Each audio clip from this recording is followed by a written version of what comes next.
year, thousands of expats in Italy fall into the tax residency trap, becoming residents of two countries at the same time. This kind of situation can lead to, of course, dual taxation at first, unexpected fines, and bureaucratic headaches in general. But how does this happen and why it's so common? We will see in this video. The biggest problem is overlapping the tax residency rules. Let's pick an example, okay? Let's start with Anna. Anna is an American freelance graphic designer, and she decided to move to Florence. So Italy, January 2023. She rented for an apartment, okay, a long-term lease. She registered to the municipality, so with legal address with the Italian tax authorities, and she got the tessera sanitaria, the Italian health insurance. However, Anna didn't officially cut ties completely with the US, where she continued to maintain, for example, her family home, some bank accounts, retirement accounts, and a driving license. Let's jump to December 2023, where Anna found herself into a nightmare. Both Italy and the US consider her a tax resident for the entire fiscal year. On one hand, Italy deemed her a tax resident because she spent more than 103 days within its borders. And on the other hand, Italy and the US applies different rules. So the US now applies the citizenship-based taxation, taxing her global income regardless where she lived. So suddenly Anna owed taxes both countries. Different countries all around the world use different ways to establish tax residency. Some use the physical presence test. Many countries, including Italy, apply the 103 days rule. If you spend at least 103 days in a country during a calendar year, you're considered by assumption a tax resident there. Or they take into account your domicile or your permanent home. Some countries like the UK, for example, can consider where you have a permanent home as significant personal ties. Some, I might say one, the US is unique in its taxing its citizens on worldwide income, no matter where they reside. And then, more in general, they should take a look at your center of vital interest.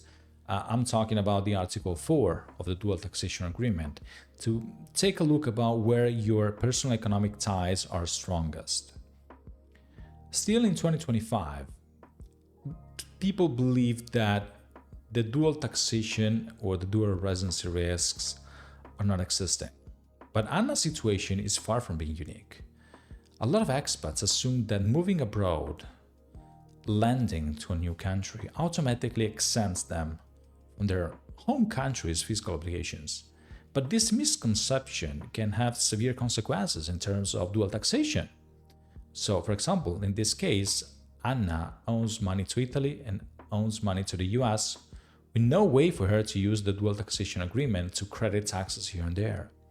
Then, of course, penalties and interest, failing to report income in either country can result in, penalties and fines.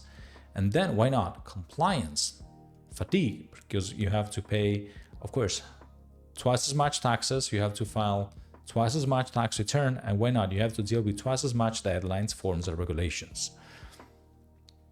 Nowadays, there are a lot of misconception out there about this. Many expats still believe that, for example, they're only taxed where they live most of the time. Well, sorry to say that, but countries may claim tax residency over you based on several factors, not just your physical presence. Like, for example, maintaining a bank account or receiving rental income in your home country could flag your position. They think that in case of, tax treaties, those tax treaties prevent dual taxation entirely, like a magic stick. Well, the reality is, while tax treaties like the US and Italy exist to facilitate your move, they don't eliminate all the risks. Treaties, this is in general, okay, usually allow tax credits and exemptions, but require careful interpretation to avoid gaps. Or something that I love and that I hear very often is, my accountant back home will handle everything. Well, domestic local accountants like CPAs, commercialistas, etc. often lack expertise from an international perspective in international tax laws, leaving critical compliance issues on the table unsolved.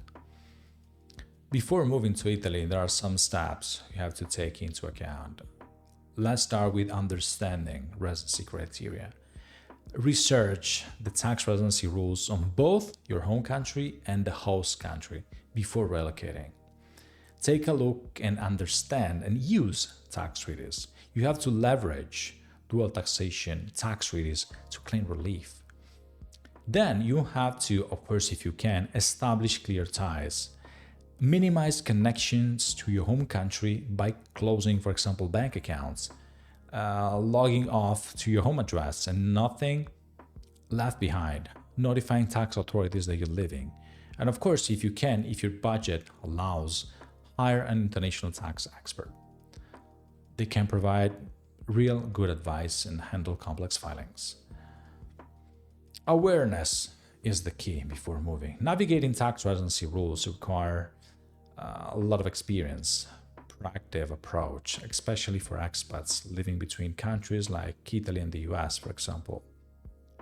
The interplay of different criteria can easily leave you in a dual residency limbo, as Anna's case study shows. By understanding the details, the consequences of your move tax-wise in the international tax laws, proactively managing your ties, and why not with some help from an expert, you can avoid pitfalls, you can avoid interest, receiving audits, and you can focus on enjoying your international life. Remember, the price in general in life of ignorance is high, but the reward for preparation is priceless.